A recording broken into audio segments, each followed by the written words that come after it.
ในวันที่ 30 มิถุนายน 2026 ที่ธนาคารแห่งสปป.ลาวได้จัดกองประชุมวิชาการ2ฝ่ายระหว่างห้องการธนาคารแห่งสปป.ลาวและห้องการกระทรวงการเงินโดยการเป็นประธานร่วมของท่านพานุศักดิ์แกนวงศ์พระจันทร์หัวหน้าห้องการธนาคารแห่งสปป.ลาวและท่านสมจิตคำมงคุณหัวหน้าห้องการกระทรวงการเงินมีบรรดาท่านคณะกรมคณะแผนกวิชาการและภาคส่วนที่เกี่ยวข้องเข้าร่วม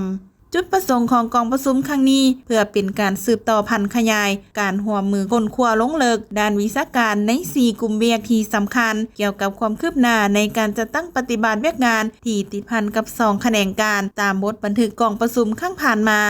กองประชุมได้ดำเนินด้วยบรรยากาศที่ฟดฟื้นในการลงลึกค้นคว้าปรึกษาหารือและแลกเปลี่ยนคำคิดคำเห็นอย่างกงไปกงมาเกี่ยวกับเวียกงานที่ติดพันกับ2แขนงการพร้อมทั้งสั่งรวมบรรดาหน้าเวียกที่ยังคงค้างและข้อเสนอเพื่อร่วมกันกำหนดทิศทางแผนการแก้ไขในต่อหน้าให้มีความเป็นเอกภาพร่วมกันในการรายงานคณะนำของทั้ง2ฝ่ายพิจารณาให้ทิศชี้นำในการจัดตั้งปฏิบัติตามขั้นตอนและระเบียบการ